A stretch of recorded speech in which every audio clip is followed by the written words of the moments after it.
Hello friends, जय श्री कृष्णा। कैसे हैं आप लोग? उम्मीद करती हूँ आप सब लोग अच्छे होंगे और आपकी स्टडी भी अच्छी चल रही होगी। फ्रेंड्स, आज मैं सुबह उठी थी और उसके बाद मैंने घर की जो भी साफ़ सफाई घर का काम होता है वो सारा काम किया। उसके बाद मैं चाय बनाने लगी थी पूजा वगैरह करके।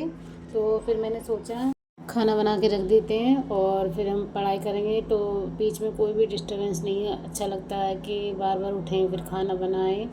तो मैं सुबह अपनी स्टडी जो स्टार्ट करती हूँ 10 बजे से करती हूँ। 10 बजे तक मैं अपना सारा काम कर लेती हूँ, फिर मुझे कोई भी काम नहीं रहता है। और शाम के 6 बजे तक फिर मैं अपनी पढ़ाई को 1 घंटे के लिए रोकती हूँ। फिर मैं 7 बजे से स्टार्ट करती हूँ।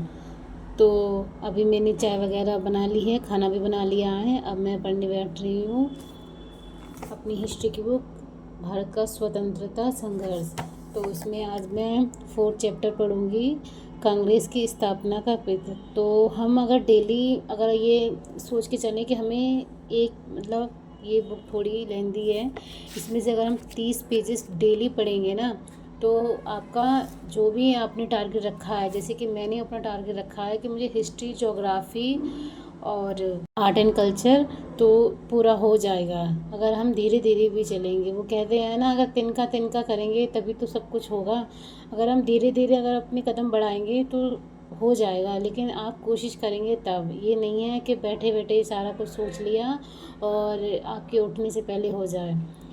कुछ चीज़ों को पाने के लिए सेक्रीफाइस करना पड़ता है और हमें सेक्रीफाइस करनी चाहिए, क्योंकि ज़िंदगी एक बार मिलती है। पता नहीं अगली बार आपको किस चीज़ का जन्म मिले, कि जानवर बने, क्या बने, आप कोई पता नहीं है।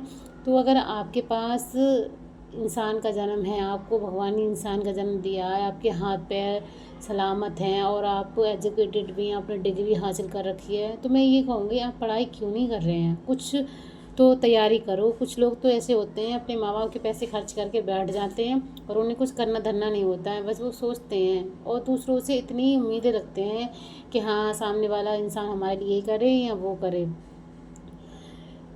कभी भी इंसान को इतनी उम्मीदें दूसरों से नहीं रखनी चाहिए जब वो उम्मीदें पूरी ना हो जो हमें तकलीफ़ दें। मैं ये कहूँगी इंसान को हमेशा खुद से उम्मीदें रखनी चाहिए, और अगर हम खुद से उम्मीदें रखेंगे ना तो लाइफ में कभी उदास नहीं होंगे। तो मैंने सोचा फ्रेंड्स, मैं डेली इस बुक्स के भारत का स्वतंत्रता जो हिस्ट्री है, मॉडर्न हिस्ट्री, इसकी मैं 30 पेजेज डेली पढ़ूंगी और मुझे ज्योग्राफी भी रीड करनी है। और इस बार नोट्स में मैं वगैरह के साथ बनाऊंगी, जैसे कि मैं वगैरह बना लिया, जो भी डायग्राम है अगर हम उसके अकॉर्डिंग बनाएंगे ना तो हमें कुछ चीज़ें याद रहेंगी, इसलिए मैप वगैरह बनाना चाहिए।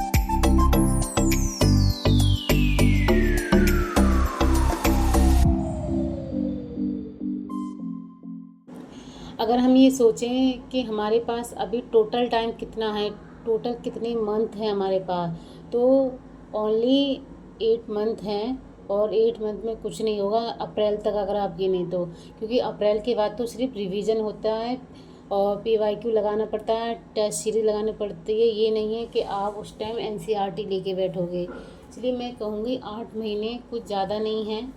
थोड़ा सतर्क हो जाइए और पढ़ाई के प्रति थोड़ा सीरियसपन दिखाइए। आप ये नहीं है कि आप बस लोगों को दिखाने के लिए ये बोल रहे हैं कि हाँ आप भी यूपीएससी की तैयारी कर रहे हैं।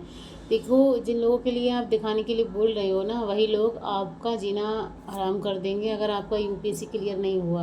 मैं ये कहूँगी लोगों से चलो कोई फ़र्क नहीं पड़ना चाहिए। मैं ये कहूँगी हर बार हम लोगों के लिए क्यों करें कि लोग ये हमसे उम्मीद रख रहे हैं कि हम ये करें।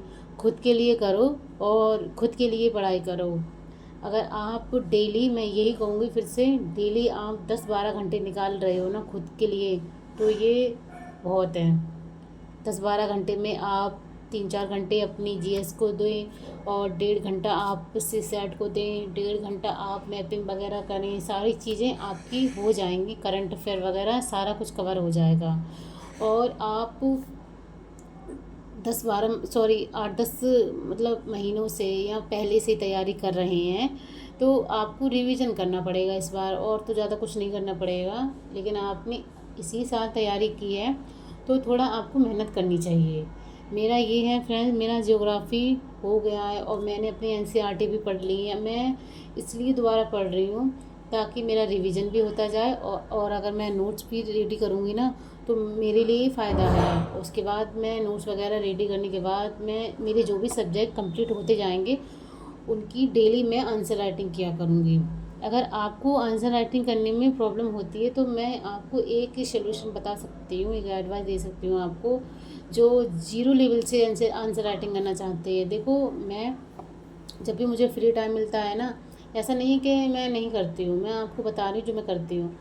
जो एनसीईआरटी है ना ज्योग्राफी की, तो अगर आप जो लास्ट में जो क्वेश्चन वगैरह दिए होते हैं तो अगर आप उनकी क्वेश्चन के छोटे छोटे आंसर भी लिखेंगे ना बिना देखे अपने दिमाग से, और मतलब राइट आंसर होना चाहिए उसका, ये नहीं कुछ भी लिख दिया, तो भी आप अच्छे से आंसर राइटिंग करना सीख सकते हैं। शुरू में आपको थोड़ा मतलब अजीब लगेगा, आपको लिखने में भी दिक्कत होगी, आप भूलोगे भी, लेकिन जैसे जैसे आप लिखना सीख जाओगे अच्छे से, ये वादा करती हूँ मैं, आपको आगे चल के प्रॉब्लम नहीं होगी। देखो, जो भी चीज़ें होती हैं ना, हमें प्रैक्टिस करने से, कोशिश करने से ही आ सकती है। ये नहीं है धीरे धीरे हमने अपने मन में उठा लिया है अरे यार हमारा मैथ वीक है, हमारा मतलब सीसेट कैसे निकलेगा। बहुत सारे लोगों का तो यही दुख होता है कि उनका सीसेट कैसे निकलेगा, उन्हें मैथ नहीं आता है। मैं कहूँगी यूट्यूब के ज़माने में आप अगर एक चीज़ के लिए रो रहे हैं कि आपको मैथ नहीं आ रहा है या ये सब्जेक्ट समझ में नहीं आ रहा है, तो फ़ोन चलाने का क्या फ़ायदा है, आपके पास फ़ोन तो होगा ही। मैं ये कहूँगी चाहे आज के ज़माने में कितने भी मिडिल क्लास फैमिली से कोई भी हो, उसके पास फ़ोन तो होना ही होना है।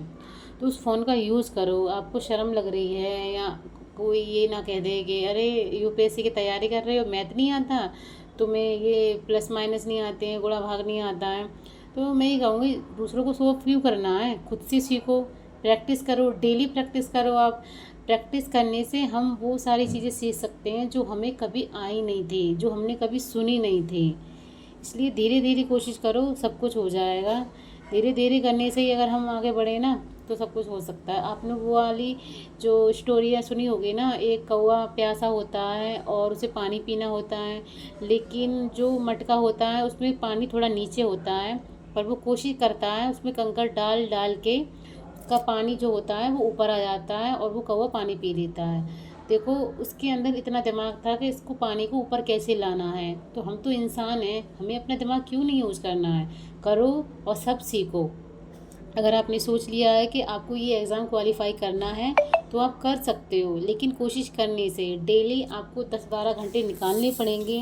टारगेट सेट करना पड़ेगा कि ये सब्जेक्ट आपको इतने टाइम में कवर करने हैं प्रॉपरली तरीके से। उसके बाद आप, ये नहीं है कि एनसीईआरटी की आप बुक्स मतलब उठाई और आपने क्लास लेना स्टार्ट कर दिया, ये नहीं करना है आपको। आप बस एक ये शेड्यूल बना लो कि इतने टाइम तक ये कवर करने हैं, फिर आपको टेस्ट भी लगाने हैं। 8 महीने हैं ना आपके पास अभी, बहुत है। अगर आप कोशिश करेंगे तो पूरा हो जाएगा।